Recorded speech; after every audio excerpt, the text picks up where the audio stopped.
कोणता? आठवड्यातून 2 तासिका मुख्याध्यापक आणि स्थानिक स्कूल कमिटी प्रशासन यांच्या मदतीने वाटून देणे. कोणत्या विषयाच्या द्यायच्या? तुमच्याकडे आल्यानंतर ती तासिका आल्यानंतर तो वर्ग आल्यानंतर त्या वर्गातले तुम्ही नियम करायचे. म्हणजे आता 5वी ते 8वी पर्यंत सर्वांचे वर्ग नियम याच्यातले असले पाहिजे. त्याच्यात तुमच्या वर्गाच्या वर्ग शिक्षकांचे नियम पण त्यात ऍड असतील तरी चालतील. तिसरी गोष्ट, विद्यार्थ्यांनी उपक्रमासंदर्भात केलेले वर्ग नियम जर पाळले नाही तर त्याच्यावर काय उपाययोजना करायची? शिक्षा करायची नाही. शिक्षा ही त्याच्यात बसतच नाही. हा विषय सुद्धा उल्लेखायचा नाही. तर त्याच्याकडून ती जास्त काम करून घ्यायचं वारंवार, म्हणजे उपक्रम सादर करण्यासाठी. चौथी गोष्ट, शांतता संकेत. काय शांतता संकेत ठरला आपला? हात वर करणे. मग आता विद्यार्थी म्हणतात आम्ही उजव्या हाताने लिहितो सर, आणि तुम्ही आम्हाला उजव्याच हातात वर करायला लावता. काय करायचं? मग डावा हात वर करायला लावायचा का उजवा? कोणती कृती योग्य होईल? आठवण सर, डावा हात. पण डावा हात जर आपण त्यांना वर करायला सांगितलं, त्यांचं लिखाणाचं काम चालूच राहिलं तर काय होईल? म्हणून आपल्याला कोणता हात घ्यायला लागेल? उजवाच हात. हा शांतता संकेत आपल्या इथं असणाऱ्या केंद्रातील सर्व शिक्षकांनी आपल्या विद्यार्थ्यांमध्ये सांगायचाच आहे. वर्गामध्ये कोणतीही टीम आली आणि त्यांनी असं केलं तर हे का हात वर करतात हे कळलंच नाही असं विद्यार्थ्यांचं झालं नाही पाहिजे. चौथा मुद्दा कळला. पाचवा मुद्दा आहे विद्यार्थ्यांचं उपक्रम पुस्तिका तुम्हाला मिळणार आहे. तुमच्याकडे वर्ग आला तर उपक्रम पुस्तिका त्या वर्गामध्ये उपक्रम कसे नोंदवायचे ते तसं आमच्या तज्ञांनी सांगितलं. उपक्रम त्या विद्यार्थ्यांना एक उपक्रम घ्यायचा आहे. त्यांना प्रत्येकाला एक, याला त्याला एक असं वाटून द्यायचा आहे का? नाही. प्रत्येक उपक्रम आपण घ्यायचा आहे आणि तो गटात घ्यायचा आहे. गटात घ्यायचा कसा? जोडी किंवा गटात घ्यायचा आहे. गट कसे पडायचे हे सांगितलं आपण. कमी विद्यार्थी संख्या असतील तर काय करायची? जोडी तयार करायची हे सांगितलं. बरं, सगळे उपक्रम एकाच गटात पूर्ण करून घ्यायचे का? नाही. त्याचे गट सारखे चेंजेस करायचे. गट चेंजेस करायचे. गट प्रमुख नेमायचा, समन्वयक म्हणायचा त्याला. तो गट प्रमुख आणि तुमच्या मधला तो दुवा असेल गटाचा. त्याच्यानंतरची पुढची गोष्ट, उपक्रम पुस्तिका तुमच्याकडे मिळाले. उपक्रम तुम्ही सादरीकरण त्यांच्याकडून करून घ्यायचे आणि याच्यावर जास्तीत जास्त त्या विद्यार्थ्यांमध्ये हे मूल्य राबवलं पाहिजे. ह्या गोष्टी आपण करायच्या आहेत. त्याच्यासाठी लागणारी शैक्षणिक साधने असतील हे आपणच तयार करायचे, विद्यार्थ्यांकडून तयार करून घ्यायचे आणि अशा पद्धतीने हा उपक्रम आपल्यामध्ये राबवायचा आहे. इथपर्यंतची कोणाला काही शंका आहे? नाही. याच्यानंतर आपण एनईपी मध्ये अभ्यासलं होतं. साधारण एनईपी हे धोरण बालवाटिका 1, 2, 3 स्तर माहिती आहे तुम्हाला. इथनं पुढे 53, 34 या गोष्टी माहिती आहेत. नसेल तर थोडक्यात मी सांगतो, पुढे जातो. हे झालं. पण याच्यानंतर सगळ्यात महत्त्वाचं तुम्हाला त्या विषयाचं मूल्यवर्धनचं मूल्यांकन करायचं आहे. काय करायचं आहे? मूल्यांकन. आणि मूल्यांकन कसं करायचंय याच्यासाठीचीच ही आताचं सत्र सुरू आहे. तर बघा, राष्ट्रीय मूल्यांकन केंद्र म्हणजे परत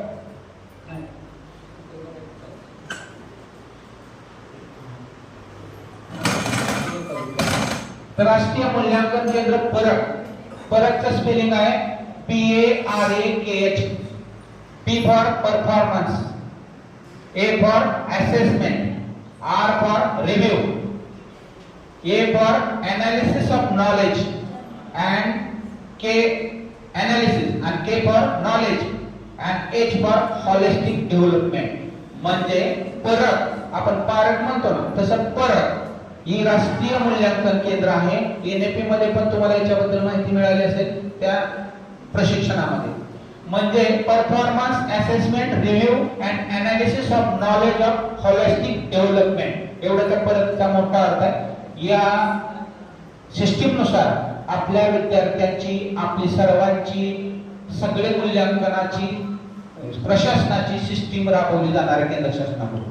याच्या पुढची गोष्ट आहे, आपल्या संदर्भात फक्त सांगतो, तर या विद्यार्थ्यांचं मूल्यवर्धन कार्यक्रमाचं मूल्यांकन करायचंय. पण मूल्यांकन करताना याच्यात आपल्याला समग्र प्रगती पत्रक आहे ते भरायचंय. या प्रगती पत्रकाला म्हणतात, काय म्हणतात, होलिस्टिक प्रोग्रेसिव्ह कार्ड, HPC. महत्वाचा मुद्दा आहे HPC. जेव्हा NAP तुम्हाला लागू होणार आहे त्यावेळेस प्रथम सत्र द्वितीय सत्रामध्ये या विद्यार्थ्याचं मूल्यवर्धनचंही HPC तुम्हाला भरायचंच आहे. HPC बद्दल खूप मोठं प्रशिक्षण आपल्या तालुक्यात पण झालं, ते शिक्षक प्रशिक्षण 3.0 का 2.0 का वो बघा का तुम्हाला चेक करतो, वो 0 नाही तर वो. तर बघा याच्यानंतर म्हणजे याच्यात पायाभूत स्तर, बालेवाटिका 1, 2, 3, 5 वर्षापर्यंत पहिली दुसरी पूर्वस्थायी, मला 3री ते 5वी, 6वी 7वी 8वी ही म्हणजे तुम्ही सूत्र सरांनी पण सांगितलं होतं आपल्याला 53 34 हे सूत्र लक्षात ठेवायचं. ते तुम्ही ठेवलं असेल म्हणजे 3, 6वी 7वी 8वी 9वी 10वी 11वी 12वी 4 53 34. या संदर्भात आपण आता फक्त मूल्यवर्धन म्हणजे पहिली ते 8वी पर्यंतच्या विद्यार्थ्यांचं HPC कसं भरायचं याच्याबद्दलचं मार्गदर्शन आपण करतोय. तर बघा याच्यामध्ये HPC मध्ये समग्र प्रगती पत्रक म्हणजे काय, त्या अंतर्गत मूल्यांकन कसे करायचे हे आपल्याला NAP मध्ये झाले. कोण सांगू शकेल का? सांगू सगळे शकतील पण सांगायची इच्छा कोणाची आहे का? आहे कोणाला सांगायचं HPC कसं भरायचं? तुम्ही नाही सांगितलं मग मला सांगावं लागेल, पण मुद्दा सोडून चालणार नाही. तर बघा HPC मध्ये आणि तुम्हाला हे तुम्ही पुढे येत नाही याच्यासाठी आता तुम्हाला सांगितलं मानसिकता दृष्टिकोन, याच्यातली मला एक गोष्ट तुम्हाला सांगावीच वाटते, तुम्ही सहभागी होत नाही याच्यामुळे. तर बघा HPC म्हणजे होलिस्टिक प्रोग्रेसिव्ह कार्ड आणि याच्यामध्ये सर्वात महत्वाचा त्या HPC मध्ये विद्यार्थ्यांचा सर्वांगीण दृष्टिकोनाचं वर्णन करायचं. सर्वांगीण दृष्टिकोन, आधी आपण सर्वांगीण माहिती आहे तुम्हाला, आपण दृष्टिकोनासंदर्भात थोडीशी चर्चा करू. दृष्टिकोन म्हणजे काय? एखाद्याकडे बघण्याचा दृष्टिकोन आपण म्हणतो. म्हणजे काय पूर्वग्रह असतील काय असतील याच्या संदर्भातली विचार मांडणी, आपण त्याला काय म्हणतो? दृष्टिकोन. हा काय तसा आहे आपलीच कल्पना असते, ती त्याची असते का? किंवा दुसऱ्याच्या बद्दल तशी असतं का? तो आपला स्वतःचा दुसऱ्याकडे बघण्याचं मत असतं दुसऱ्याबद्दल. तर बघा याच्यामध्ये नेसंट टॉक्सिन हे नावाचं तंत्र तुम्हाला फिजिक्स मधलं कोणाला माहिती आहे का? नाही का? दृष्टिकोनावर आधारित मी एक गोष्ट सांगतो तुम्हाला. तर बघा आपल्यासारखे असे कॉलेजचे प्रोफेसर असतात. कॉलेज म्हणजे दृष्टिकोनाने काय होतं सांगतो. कॉलेजचे प्रोफेसर असतात, 100 विद्यार्थी असतात, 100 विद्यार्थ्यांना प्रकल्प देतात, उपक्रम देतात. आज आपण कशा पद्धतीने उपक्रम सादर करणार आहोत? तर दुर्डी माहिती आहे तुम्हाला? दुर्डी कशी असते? दुर्डी त्याला लाकडी असते आणि मध्ये छिद्र असतात. त्या प्रोफेसरांनी सांगितलं की 100 विद्यार्थी आज जाऊन तुम्ही शेजारच्या नदीतलं पाणी भरून दुर्डीमध्ये आणायचं. प्रोफेसर सांगतात. मुलांची पहिली प्रतिक्रिया येते, काय प्रतिक्रिया येते? हे शिकून थोडस कुठं दुर्डीमध्ये पाणी भरता येतं का? आणि दुर्डीत कुठं पाणी येतं का? बघा दृष्टिकोनाचा विषय चालला का, मुलांचा दृष्टिकोन. मतलब दुर्डीत कुठं पाणी भरतात का? पण प्रकल्प आहे, पूर्ण केल्याशिवाय इंटरनलला मार्क्स नाही. प्रोफेसर एक कॉलेज आहे, जावंच लागेल. दुर्डी घेतली सर्वांनी, गेली नदीच्या बाजूला. नदीच्या बाजूला गेल्यानंतर जाऊ द्या ठीक आहे म्हणे, काही जणांनी बुडवली पहिल्याच प्रयत्नात, काही मध्येच थांबले, गेलेच नाही तिकडा, काही मध्येच थांबले, काही गेले नदीमध्ये गेले. साधारणतः 80 विद्यार्थी तिथपर्यंत गेले. त्यांनी दुर्डी बुडवली आणि वर उचलल्यानंतर त्यातलं पाणी गळायला लागलं. हे बघून ह्याच्यातले 60 माघारी आले. म्हणजे त्या पहिल्या 20च्या ठिकाणी जाऊन बसले. शेजारीच काय होतं, झाडं होती, त्या झाडाखाली बसले. टायमिंग कितीचा सांगितलं होता प्रोफेसरांनी? 9 ते 5:30. 9 ते 5:30. मग त्याच्यानंतर तिथंच बसली. त्याच्यातली राहिली एक 20 खूप प्रयत्न केला काही जणांनी. काही जणांची इच्छा आहे, हुशार विद्यार्थी तसेच असतात, प्रयत्न केला पण हे काय नाही, सरांचं काहीतरी वेळेस चुकलंच आहे. परंतु विद्यार्थ्यांचाही शिक्षकाकडे बघण्याचा दृष्टिकोन कसा आहे, विद्यार्थ्याचा कसा आहे, सगळं दृष्टिकोनच सांगतोय मी तुम्हाला. तर मग काही विद्यार्थ्यांनी केलं, ठीक आहे असं काही होणार नाही, बहुतेक सरांचं सगळं बरोबर असतं, पण यावेळेस काहीतरी चुकलंच असेल, असं काही होत नसेल आणि वाटतही नाही, त्याच्यामुळे त्यांनी प्रयत्न सोडले आणि मागे येऊन बसले. प्रोफेसर आले 5:15 वाजता. 5:15 वाजता विचारलं, आले का सगळे? ठीक आहे सर आले. प्रेझेंटेशन करायचं. 99 विद्यार्थी तिथे होते, एक विद्यार्थी तिथे नव्हता. 99 विद्यार्थी तिथे होते आणि विद्यार्थ्यांनी म्हटले, सांगितलं होतं नियम, दोरीमध्ये प्लास्टिक लावायचं नाही, असं पाणी येत नाही. आणलं का पाणी? प्रोफेसरांनी विचारलं. नाही. असं कुठं पाणी येतं का म्हणे, तुम्ही काय सांगताय, पाणी येत नाही. बरं ठीक आहे. मग किती वाजले? 5:15 प्रेझेंटेशन घ्यायचे.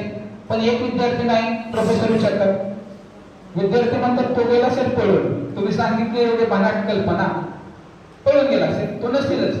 नाही पण आपण वाट बघू. तोपर्यंत एक विद्यार्थी 5:25 तिकडून दोरडे भरून पाणी घेऊन येताना दिसला. मुलांना आश्चर्य वाटलं, दुर्बीत पाणी कसं आलं, ह्याने कागद लावलाय का, काय लावले, माती लावली का, इकडून बघायला गेले. खरंच त्याच्यामध्ये काहीच नव्हतं आणि दुर्डेभर पाणी होतं. आणि तोच विद्यार्थी सकाळी न जेवता, बघा थांबायचं नाही म्हणजे कुठं, जर 9 वाजून 11 वाजेपर्यंत केलं तर 1,00,000 वेळा नेसंट ऑक्सिजन, 1 वेळा दुर्डी पाण्यामध्ये बुडवली आणि वर काढल्यानंतर त्यातले असणारे छिद्र आहेत, ते नेसंट ऑक्सिजन म्हणतात त्याला, तर त्याच्यातली छिद्र छोटी छोटी छोटी होत जातात आणि ते दुर्डी हळूहळू भरत जाते. हा प्रयत्न करणारा एकच विद्यार्थी होता आणि त्या विद्यार्थ्याचं नाव होतं डॉक्टर APJ अब्दुल कलाम.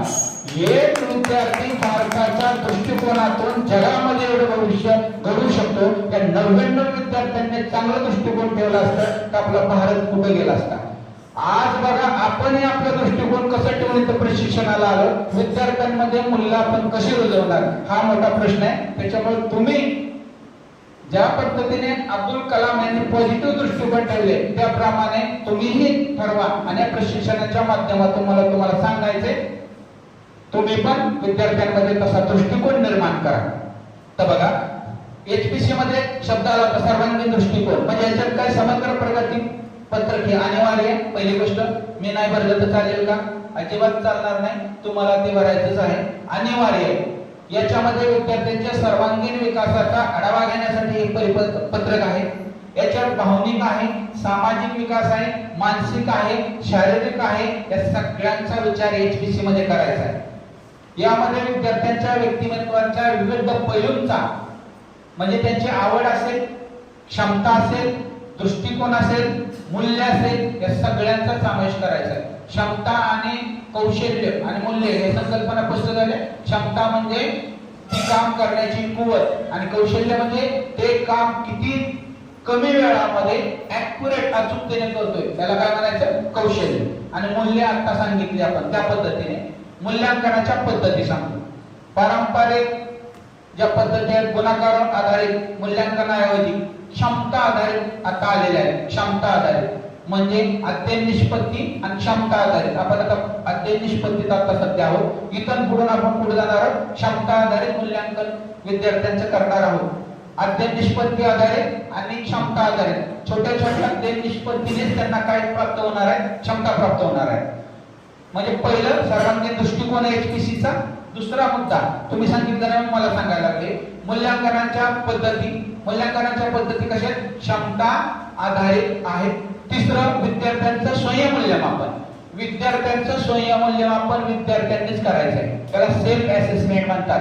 विद्यार्थ्यांनी स्वतःचं मूल्यमापन स्वतः करायचंय, सह अध्यायाकडून दुसऱ्या मित्राकडूनही करून घ्यायचंय, शिक्षकांकडूनही करायचंय, पालकाकडूनही करायचंय. त्या विद्यार्थ्याचं इथून पुढे मूल्यांकन हे सर्वांगाने होणार. आवाज जास्त होत नाही ना? कोणाकडून होणाऱ्या विद्यार्थ्यांचं मूल्यांकन HPC तंत्रामध्ये स्वतःकडून, त्याच्या स्वतःकडून. त्याला काय वाटतं त्याने टिक मार्क करणार आहे. जे शाळा शिट्टी वगैरे भरलं ना त्यांनी काय अशा पद्धतीचे येणार आहे. आपल्यातच काय ते तंत्र तयार करतील, सॉफ्टवेअर आपण नुसतं क्लिक करत जाईल, असं करायचं नाही, त्या पद्धतीने जायचं. त्याच्यानंतरची दुसरी गोष्ट काय सांगितलं मी, स्वतः करायचंय, त्याच्या मित्राने करायचंय. ज्या काय आपल्याला गोष्टी माहित नाहीत ते त्याच्या कोणाला माहित असतील, मित्राला माहित असतील. शिक्षकाने करायचं आणि पालकाने करायचं. त्याच्यानंतर प्रगती पत्रकाचे स्वरूप आहे. हे प्रगती पत्रक म्हणजे बहुआयामी आहे. बहुआयामी एखाद्याचं व्यक्तिमत्व म्हणतो आपण बहुआयामी आहे. म्हणजेच काय म्हणतो मल्टी डायमेन्शनल. मल्टी डायमेन्शनल अशा पद्धतीने सगळ्या अंगाने त्या विद्यार्थ्याचं काय करायचं मूल्यांकन करायचं आहे आणि अहवाल तयार करायचा आणि त्याच्या प्रगतीचा विस्तृत आणि सखोल आढावा घेणारी HPC. हे आपलं झालं ट्रेनिंग हा त्या आता ते नाही म्हणून मला सांगायला लागलं कारण याची जे नोंदवायचं आपल्याला ते कसं नोंदवायचं थोडक्यात होणार आहे पण मला सांगावं लागलं सगळं. प्रगती पत्रकाचं स्वरूप कळलं. याच्यानंतर म्हणजे हाय मुद्दा याच्यातच आहे का सांगावं सांगितलं आपल्याला. याच्यानंतर पालकांची भूमिका. तर प्रगती पत्रक शाळा आणि पालक यांच्यातला एक महत्वाचा दुवा आहे. HPC प्रगती पत्रक आहे. पालकांचा अभ्यास त्यांच्या सर्वांगीण विकासात सक्रियपणे सहभाग घेतोय. आता याच्यानंतर पुढं मूल्यवर्धन अंतर्गत मूल्यांकन आले. HPC ची थोडीशी संकल्पना क्लिअर झाली का विसरलो असेल आपण. आणि ज्यांना जास्त वाचायचं असेल तर शिक्षक क्षमतावृद्धी प्रशिक्षण 2.0 मधलं शिक्षक मार्गदर्शिका पान नंबर 217 ते 285 असं 69 पानाचं हे HPC चं सगळी गोष्ट आपल्याकडे पोहोचलेली आहे. आपल्या सर्वांकडे पुस्तक आहे त्यातनं वाचून घ्या. ओके अधिक माहिती असेल तर. आता आपण मूल्यवर्धनकडे वळूया. मूल्यवर्धन अंतर्गत मूल्यांकन कसं करायचं.